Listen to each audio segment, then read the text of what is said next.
السلام عليكم ورحمة الله وبركاته.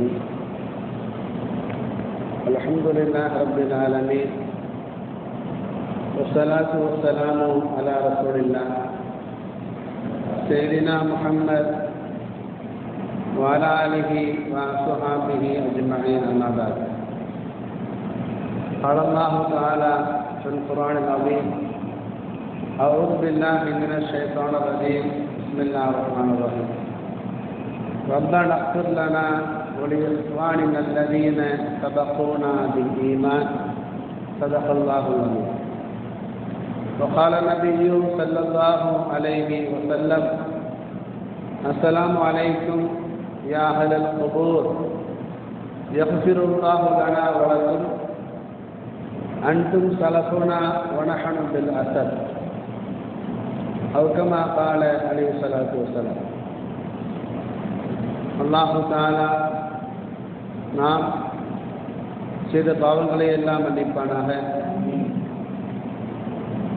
நோயற்ற நீண்ட ஆயுளை, குறைவற்ற செல்வத்தை வழங்கி அவனுக்கு பொருத்தமான வாழ்வை நாம் வாழ்வதற்கு அல்லாஹு தஆலா தௌஃபீக் செய்வானாக. மௌத்துக்கு முன்பாக தௌபா செய்து பாவ மன்னிப்பு தேடி நல்ல மனிதனாக வாழ்ந்து கலிமா சொல்லி மரணிக்கும் பாக்கியத்தை நமக்கும் எல்லா மக்களுக்கும் வழங்குவானாக. சங்கையான சாலிகன்களை, உலகத்தில் வாழ்ந்து வருகிற முஸ்லிம்களுக்கு அவர்கள் வாழும் காலத்தில் அவர்களுக்கு நாம் செய்ய வேண்டிய சில கடமைகள் இருப்பதை போல இந்த உலகத்தை விட்டு மௌத்தாகி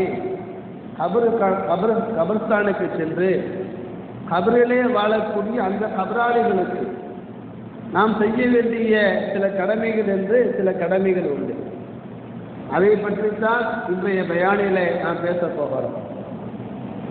கபரிலே வாழக்கூடிய கபராளிகளுக்கு நாம் செய்ய வேண்டிய கடமைகள் என்னவென்றால், கபருக்கு போகும் போதெல்லாம், கபரை கடந்து செல்லும் போதெல்லாம் அந்த கபராளிகளுக்கு சலாம் சொல்ல வேண்டும், அவர்களுக்காக வேண்டி துஆ செய்ய வேண்டும், பாவ மன்னிப்பு தேட வேண்டும், அவர்களுக்காக வேண்டி அமல்களை செய்ய வேண்டும், அவர்களுக்காக வேண்டி தான தர்மங்களை செய்ய வேண்டும்.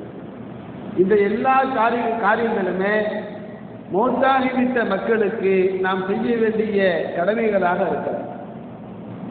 ஹதீஸ் ஷரீஃபிலே பார்க்கிறோம், நபிகள் நாயகம் ஸல்லல்லாஹு அலைஹி வஸல்லம் அவர்கள் எப்போதெல்லாம் கபர்ஸ்தானை கடந்து செல்வார்களோ அப்போதெல்லாம் ரசூலுல்லாஹ் ஃபஅக்பல அலைஹி பிவஜிஹி, தன் முகத்தை கொண்டு ரசூலுல்லாஹ் கபராளிகளே முன்னோக்குவார்கள். ரசூலுல்லாஹ் கபருஸ்தானை கடந்து போனால் கபருஸ்தான ரசூலுல்லாஹ் முகம் கொடுத்து பார்க்கும்.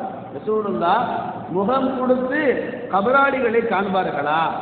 அப்படி பார்த்து ரசூலுல்லாஹ் சொல்வார்கள்: அஸ்ஸலாமு அலைக்கும் யா அஹ்லல் குபூர். இது கபராளிகளுக்கு நாம் சொல்ல வேண்டிய சலாம்.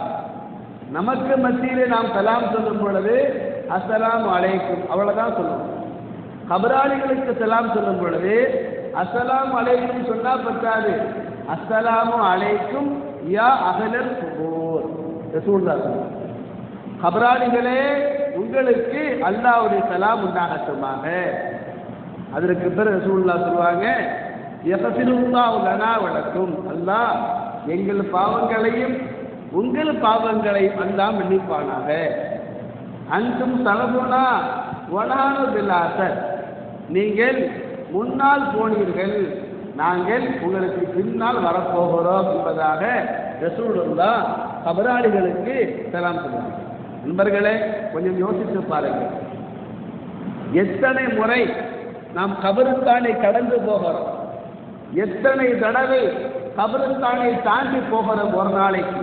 ஆனால் ஒரு முறையாவது நாம் கபராளிகளுக்கு சலாம் சொல்லுகிறோமா? கவலையோடு யோசித்து பாருங்கள். நண்பர்களே, கபருஸ்தானை கடந்து சென்றால் சுன்னத்து 2, முதல் சுன்னத்து, கபருஸ்தானை தாண்டி செல்லக்கூடியவர் கபருஸ்தானை பார்க்காம போகக்கூடாது. கபருஸ்தானை பார்க்கிறது சுன்னத்து. சில பேருக்கு கபருஸ்தானை பார்ப்பதே பயமாக இருக்காது. கபருஸ்தானை பார்த்து பயப்படுறதுனால மூத்து வந்துவிட. நண்பர்களே, கபருஸ்தானை கடந்து செல்லும் போது கபருஸ்தானை கபராளிகளை பார்ப்பது ஒரு சுன்னத்து. இரண்டாவது சுன்னத்து, கபராளிகளுக்கு சலாம் சொல்வது. சலாம் என்பது ஒரு நீண்ட வார்த்தை.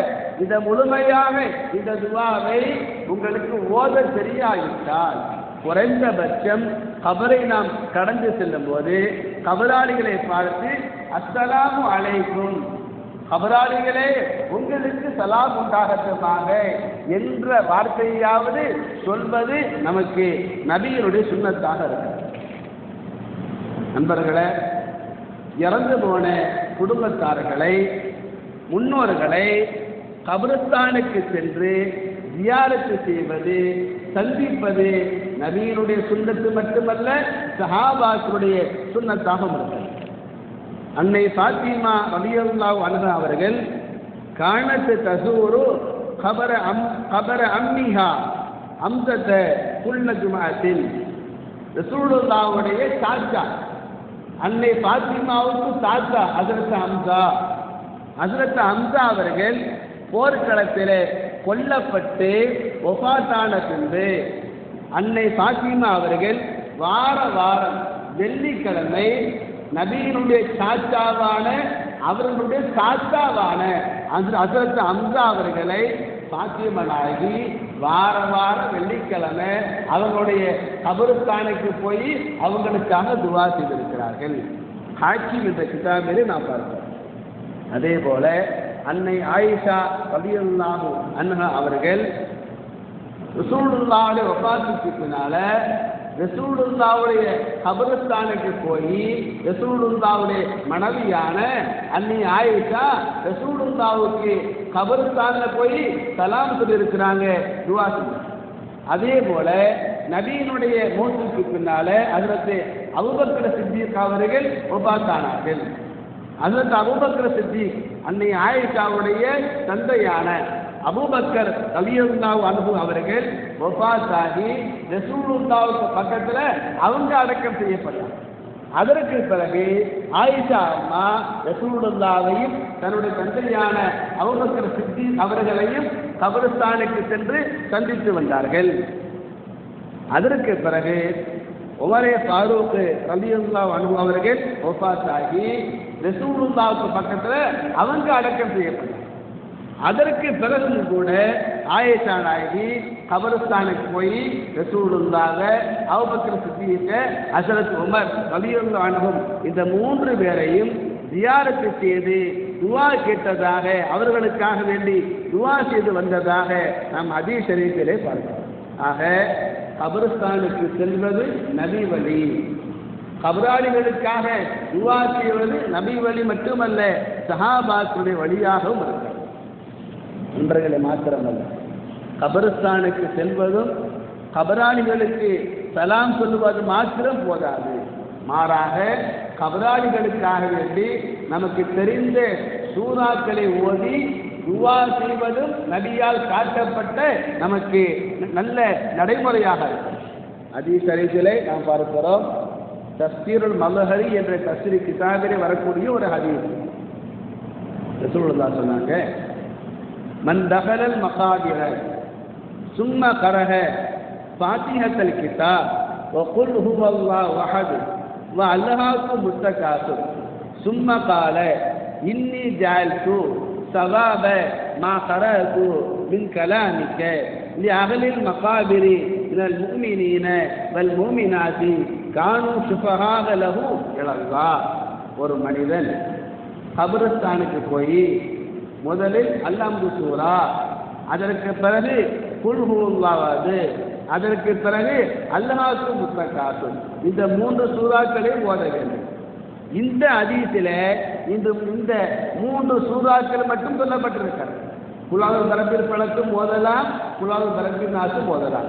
இந்த சூறா, இந்த ஹதீஸில் வந்தது 3 சூறா, அல்ஹம்து சூரா, சூரத்துல் இக்லாஸ், அல்ஹாக்குல் முத்தகாசிர். கபருஸ்தானுக்கு போய் இந்த 3 சூறாக்களை ஓத வேண்டும். ஓதிய பிறகு நாம் சொல்ல வேண்டும், யா அல்லாஹ், நான் ஓதிய இந்த சூறாக்களுடைய நன்மைகளை இந்த கபராளிகளுக்கு நான் கொடுத்து விட்டேன் என்று நாம் சொல்லிவிட்டால் அல்லாஹ் தஆலா நாம் ஓதிய இந்த சூறாக்களை கொண்டு அந்த கபராளிகளுக்காக வேண்டி நாம் கேட்ட இந்த துவாக்களை கொண்டு அல்லாஹ் தஆலா கபராளிகளுடைய பாவங்களை மன்னித்து விடுகிறான். அது மாத்திரமல்ல, அந்த கபராளிகள் எந்த கபராளிகளுக்காக வேண்டி நாம் சூரா ஓதி துவா செய்தோமோ அந்த கபராளிகளுடைய பாவங்கள் மன்னிக்கப்படுவதோடு அந்த கபராளிகள் நாளைய மறுமையில அவர்களுக்காக வேண்டி துவா செய்த இந்த அடியானுக்கு அல்லாஹ்விடத்திலே பரிந்துரை செய்வார்களா? கபராளிகளுக்கு நாம துவா கேட்டா கபராளிகள் நாளைக்கு மறுமையில அல்லாஹ்விடத்திலே பரிந்துரை செய்வார்கள். கபராளிகள் நமக்காக வேண்டி செய்யும் பரிந்துரையை அல்லாஹ் ஏற்றுக்கொண்டு நம்முடைய பாவங்களை மன்னிப்பான் என்பதாக கண்மணி ரசூலுல்லாஹ் சொன்னார். நண்பர்களே, ஆக இறந்து போன குடும்பத்தார்களுக்காக, இறந்து போன உறவுகளுக்காக, இறந்து போன ஜமாத்தை சார்ந்த மக்களுக்காக எல்லோருக்கும் துவா செய்வது நம்முடைய கடமை என்றாலும் கூட கட்டாயமாக எத்தனை கட்டாயமாக அவசியமாக நம்மை பெற்றெடுத்த மூத்தாகிவிட்ட அந்த பெற்றோருக்கு நாம் நிச்சயமாக துவா செய்வது நம்முடைய கடமையாக இருக்கிறது. ஹதீஸ் ஷரீஃபில் நாம் பார்க்கிறோம், ஸஅத் இப்னு உபாதா என்ற ஒரு சஹாபி, அவருடைய தாயார் அவர் ஊரிலே இல்லாத சமயத்தில் தாயார் இறந்து போயிட்டாங்க. தாயாருடைய வஃபாத்திற்கு பிறகு ஸஅத் இப்னு உபாதா ஊருக்கு வரார். ஊருக்கு வந்த ஸஅத் ரசூலுல்லாஹை பார்த்து கேட்டார், யா ரசூலல்லாஹ், இன்ன உம்மி மாத்தத் வ அனா காயிபுன் ஃபஹல் யன்ஃபௌஹா இன் தஸத்தக்து அன்ஹா. நாயகமே, நான் ஊர்ல இல்லாத சமயத்தில் எங்க அம்மா இறந்து போயிட்டாங்க, நான் இப்போன்னா ஊருக்கு வந்திருக்கிறேன். நாயகமே, இப்போது இறந்து போன என்னுடைய தாயாருக்காக வேண்டி நான் சதகா செய்தால், தர்மம் செய்தால் அந்த தர்மத்தின் நன்மை என் தாய்க்கு கிடைக்குமா என்பதாக அந்த சாதி கேட்ட பொழுது, நன்றாக புரிந்து கொள்ளுங்கள், விளங்காத மக்கள் விளங்கிக் கொள்ளுங்கள், புரியாத மக்கள் புரிந்து கொள்ளுங்கள். பாப்பா அம்மாவுக்கு துவா செய்யணுமா, சதகா செய்யணுமா, பாத்தியா ஓதணுமா, ஓதனா பாத்தியா போய் சேரமா, தர்மம் செஞ்சா தர்மம் மையத்துகளுக்கு கிடைக்குமா என்றெல்லாம் விளங்காமல் இருக்கும் மக்கள் விளங்கிக் கொள்ளுங்கள். ரசூலுல்லாஹ் சொன்னாங்க, நாம் நிச்சயமாக இறந்து போன உங்களுடைய அம்மாவுக்கு நீ சதகா செஞ்சா அந்த நன்மை கிடைப்பது உறுதி என்று சொன்னார்கள் கண்மணி ரசூலுல்லாஹ். உடனே அந்த சஹாபி சொன்னாங்க, யா ரசூலல்லாஹ், ஃபஇன்னி உஷ்ஹிதுக அன்ன ஹாயிதி சதகத்துன் அன்ஹா.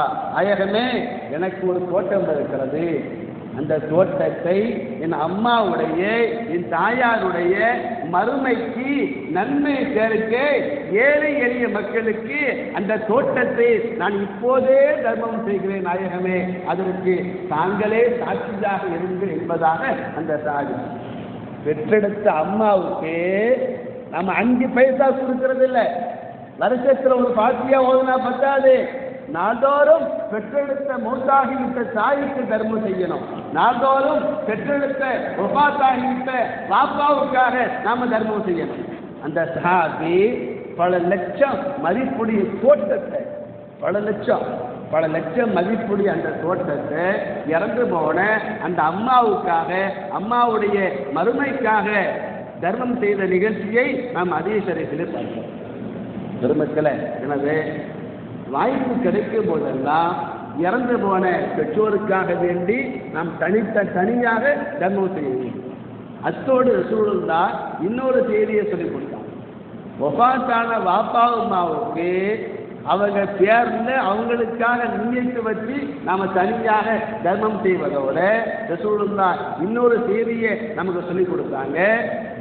நாம் நமக்காக வேண்டி தர்மம் செய்தாலும் கூட பள்ளிவாசலுக்கு, மதரசாவுக்கு, ஏழை எளிய மக்களுக்கு நமக்காக நாம் தர்மம் செய்தாலும், நமக்காக நாம் தர்மம் செய்யக்கூடிய நேரத்தில் நமக்காக நாம் செய்யக்கூடிய தர்மத்தின் நன்மைகளையும் நம்முடைய பெற்றோருக்காக நாம் நியத்திலே சேர்த்து கொள்ளலாம். நமக்காக வேண்டி நாம் தர்மம் செஞ்சாலும் அந்த சமயத்தில் நம்முடைய பெற்றோரையும் நியத்திலே வைத்து கொண்டால் உனக்காக நீ செய்யும் தர்மம் அந்த பெற்றோருக்கும் கிடைக்கும் என்பதாக ரசூலுல்லாஹ் அதே ஷரீஃபில் நாம் பார்க்கிறோம். இதா தஸத்தக அஹதுக்கும் பிஸதகத்தின் ததவ்வுஅன், உங்களில் ஒருவர் தர்மம் செய்தால் அந்த தர்மத்தை அவர் தனக்காக செய்தாலும் கூட ஃபல்யஜ்அல்ஹா அன் அபவைஹி, அந்த சமயத்திலே தன்னுடைய பெற்றோரையும் அவர் நியத்திலே சேர்த்துக் கொள்ளட்டும். அப்படி சேர்த்து கொண்டால் ஃபயகூனு லஹுமா அஜ்ருஹா, அந்த தர்மத்தை இவர் தனக்காகத்தான் செய்தார், ஆனாலும் கூட பெற்றோரையும் நீயத்திலே சேர்த்து கொண்டால் அந்த நன்மை பெற்றோருக்கு கிடைக்கும் என்பதாக சொன்ன ரசூலுல்லாஹ் தொடர்ந்து சொன்னாங்க, உலா இன்கசு மின் அஜ்ரிஹி ஷைஉன், நீ செய்த தர்மத்தின் நன்மை பெற்றோருக்கு கிடைத்தாலும் கூட உனக்கான எந்த நன்மையும் குறைக்கப்படாது என்பதாக கண்மணி ரசூலுல்லாஹி ஸல்லல்லாஹு அலைஹி வஸல்லம் சொன்னார். நண்பர்களே, உஸ்மான் இப்னு சௌதா என்ற ஒரு இறைநேசர், அவனுடைய அம்மாவுடைய பேர் ராஹிபா. ராஹிபா என்ற அந்த அம்மா தாரியான அம்மா, அவங்க இறந்து போயிட்டாங்க. தாயாருடைய வஃபாத்திற்கு பிறகு உஸ்மான் இப்னு சௌதா ரஹ்மத்துல்லாஹி சொல்றாங்க, குன்து ஆதீஹா இந்தல் கபரி குல்ல ஜும்அத்தின் அதுஹு லஹா வ அஸ்தக்ஃபிரு லஹா வ லி அஹ்லில் குபூர். உஸ்மான் இப்னு சௌதா சொல்கிறார், என் தாயார் வஃபாத் ஆகிட்டாங்க. என் தாயாருடைய வஃபாத்திற்கு பிறகு ஒவ்வொரு வாரமும் வெள்ளிக்கிழமை அன்று தவறாமல் என்னுடைய தாயாருடைய கபருக்கு நான் சென்று வந்தேன். நன்றாக புரிந்து கொள்ளுங்கள், இறந்து போன பெற்றோரை வார வாரம் வெள்ளிக்கிழமை கபருக்கு சென்று தியானத்து செய்வதும், பெற்றோருடைய கபருக்கு வெள்ளிக்கிழமை அன்று போய் துவா செய்வது ரசூலுல்லாஹ்வுடைய சுன்னத்தாக இருக்கிறது. அதைத்தான் அவர் செய்தார். அவர் சொல்றாரு, எங்க அம்மா இறந்து போயிட்டாங்க, அம்மாவுடைய வஃபாத்திற்கு பிறகு வார வாரம் வெள்ளிக்கிழமை அன்று என் தாயாருடைய கபருக்கு சென்று என் தாயாருக்காக துவா செய்தேன், என் தாயாருக்காக பாவ மன்னிப்பு தேடினேன். மட்டுமல்ல, என் தாயாரோடு அடக்கமாக இருக்கிற எல்லா கபராளிகளுக்கும் சேர்த்து நான் துவா செய்து வந்தேன். தொடர்ந்து வார வாரம் வெள்ளிக்கிழமை எங்க அம்மாவுடைய கபருக்கு போய் துவா செய்து கொண்டே இருந்தேன். ஃபரஐதுஹா லைலத்தன் ஃபீ மனாமி, ஒரு நாள் என் தாயாரை நான் கனவிலே கண்டேன். சில பேர் சொல்லுவாங்க, எங்கள் வாப்பா இறந்து போய் பல வருஷமாச்சு, எங்கள் வாப்பாவை கனவுல பார்த்ததே இல்லை, எங்கள் அம்மா போய் பல வருஷமாச்சு, எங்கள் அம்மாவை பார்த்ததே இல்லை. உங்கள் அம்மாவை நீ நினைச்சா தானே அம்மா வருவா, வாப்பாவுக்கு துவா கேட்டதுன்னா வாப்பா வருவாரு. வாப்பா போனாரு, போயே போனார். அம்மா போனாரு, போயே போனாங்க. அம்மாவை மறந்தாச்சு, அம்மாவுக்கு துவா கேட்கிறதே இல்லை. எப்படி அம்மா கனவுல வருவாங்க, எப்படி வாப்பா கனவுல வருவாங்க? அவர் சொல்றாரு, இறந்து போனேன் என்னோட தாயாருக்காக வார வாரம் வெள்ளிக்கிழமை அன்று நான் கபரஸ்தானுக்கு போய் தியானத்தை செய்து வந்தேன். அல்லாஹ்வுடைய கிருபையால் ஒரு நாள் என் தாயாரை நான் கனவிலே கண்டேன். அல்லாஹ் தஆலா நமக்கும் இந்த பாக்கியத்தை தருவானாக. என் தாயார் நான் கனவுல பார்த்து கேட்டேன், யா உம்மா கைஃப அன்தி, தாயே உங்களுடைய மறுமை வாழ்வு எப்படி இருக்கிறது என்று கேட்டேன். எங்க அம்மா சொன்னாங்க, மகனே என் கபர் சொர்க்கமாக இருக்கிறது என்று என் தாயார் சொன்னாங்க. பிறகு நான் கேட்டேன், அலைக்கி ஹாஜத்துன், தாயே உங்களுக்கு ஏதாவது தேவை இருக்கிறதா என்று கேட்டேன். அப்போது எங்க அம்மா சொன்னாங்க, மகனே எனக்கு எந்த தேவையும் இல்லை, நான் நலமாக இருக்கிறேன். ஆனாலும் நீ ஒரே ஒரு காரியத்தை செய்து வர வேண்டும். லா தத மா அன்த அலைஹி மின் ஜியாரத்தினா ஒ துஆயிலனா, மகனே வார வாரம் வெள்ளிக்கிழமை என்று மறக்காமல் என்னுடைய கபரஸ்தானுக்கு நீ வந்து துவா செய்து வருகிறாயே, இந்த காரியத்தை நீ ஒருபோதும் விட்டுவிடாதே மகனே. நீ உலகத்திலே வாழும் காலமெல்லாம் ஒவ்வொரு வாரமும் வெள்ளிக்கிழமை என் கபரஸ்தானுக்கு வந்து எனக்காக துவா செய்து வருகிறாயே, இந்த காரியத்தை உயிர் உள்ளவரையிலும் விட்டுவிடாதே மகனே. ஏன் தெரியுமா? இன்னி ஆனசு நீ மஜீகே, மகனே ஒவ்வொரு வாரமும் வெள்ளிக்கிழமை என் கபரஸ்தானுக்கு வந்து நீ எனக்காக துவா செய்கின்ற பொழுது உன் வருகையை கொண்டு நான் மகிழ்ச்சி அடைகிறேன் என் அம்மா. மட்டுமல்ல, நீ வரும்போதெல்லாம் என்னோடு சேர்த்து அடக்கமாக இருக்கிற எல்லா கபராளிகளுக்கும் நீ துவா செய்வதால் நீ ஒவ்வொரு முறையும் கபரஸ்தானுக்கு வரும்போதெல்லாம் உன்னுடைய வருகையை கொண்டு எனக்கும் மகிழ்ச்சி கிடைக்கிறது, என்னோடு இருக்கிற எல்லா கபராளிகளுக்கும் மகிழ்ச்சி கிடைக்கிறது என்று அவருடைய தாயார் சொன்னதாக உஸ்மான் இப்னு சௌதா ரஹ்மஹுல்லாஹ் சொல்லும் செய்தியை நாம் அவருடைய வரலாற்றிலே படிக்கிறோம். பிர்ருல் வாலிதீன் என்ற கிதாபிலே இந்த நிகழ்ச்சியை காண கிடைக்கும். நண்பர்களே, உங்கள் அனைவருக்கும் நான் அன்போடு சொல்லுவேன், அதே நேரத்திலே வலியுறுத்தியும் கேட்டுக்கொள்வேன். நிச்சயமாக நம்முடைய பெற்றோர்கள் வாழ்ந்தாலும் சரி, பெற்றோர்கள் ஒஃபாத்தாக இருந்தாலும் சரி, நாம் ஒருபோதும் பெற்றோருக்கு துவா செய்யாமல் இருந்து விடக்கூடாது. யார் பெற்றெடுத்த பெற்றோருக்கு துவா செய்யாமல் விடுகிறானோ அல்லாஹ் தஆலா அதற்கு தண்டனையாக அவனுக்கு வறுமையை கொடுப்பான் என்று சொன்னார்கள் நபிகள் நாயகம் ஸல்லல்லாஹு அலைஹி வஸல்லம். அதே ஷரீஃப் நாம் பார்க்கிறோம், இதா தரக்கல் அப்து துஆஹ லில் வாலிதைனி யன்கதிஹு அன்ஹு ரிஸ்கு ஃபித் துன்யா. ஒரு மனிதன் தன்னுடைய பெற்றோருக்கு துஆ செய்யாமல் விட்டுவிட்டார்.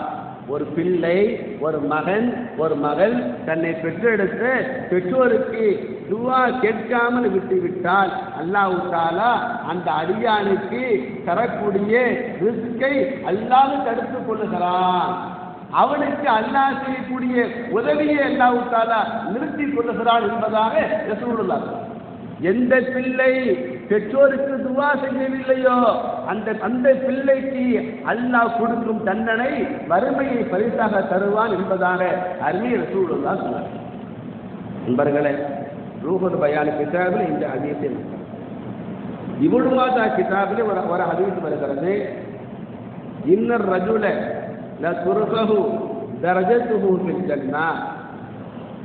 மூத்துக்கு பின்னாலே மறுமையிலே வாழ்ந்து வருகிற, சொர்க்கத்திலே வாழ்ந்து வருகிற ஒரு அடியானுக்கு திடீரென்று சொர்க்கத்திலே உயர்ந்த அந்தஸ்து கொடுக்கப்படுமா?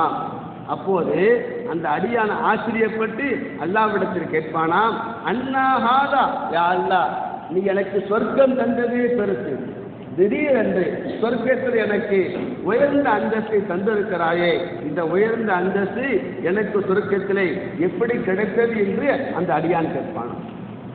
அப்போது அல்லாஹ் சொல்லுவான், அடியானே, நீ செய்த அமலை கொண்டு உனக்கு சொர்க்கத்திலே உயர்ந்த அந்தஸ்து கிடைக்கவில்லை. மாறாக உலகத்திலே வாழக்கூடிய உன் பிள்ளை உனக்காக பாவ மன்னிப்பு கேட்டான். உலகத்தில் வாழக்கூடிய உன் மகன் உன் மகள் உனக்காக வேண்டி துவா கேட்டால், உன் பிள்ளை உனக்காக கேட்ட துவாவை கொண்டு, உன் மகள் உனக்காக கேட்ட துவாவை கொண்டு உனக்கு சொர்க்கத்திலே உயர்ந்த அந்தஸ்து கிடைத்தது என்பதாக அல்லாஹ் தஆலா அந்த அடியானுக்கு சொல்கிறார். அல்லாஹ் தஆலா நம்முடைய பெற்றோருக்கு நாம் கேட்கிற துவாக்களை கொண்டு மூத்தாகிவிட்ட அவர்களுக்கு அல்லாஹ் தஆலா உயர்ந்த அந்தஸ்தை வழங்குவானாக. நண்பர்களே,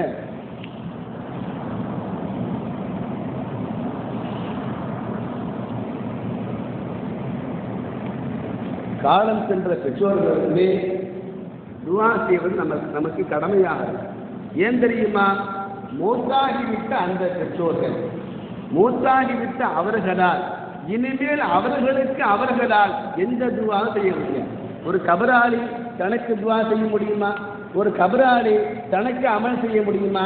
ஒரு கபராளி தனக்காக பாவ மன்னிப்பு தேட முடியுமா? முடியாது. நம்முடைய பெற்றோருக்கு துவா செய்வது நமக்கு கடமை. ஏன்? இனிமேல் அவர்களுக்கு எந்த அமலையும் செய்ய முடியும்.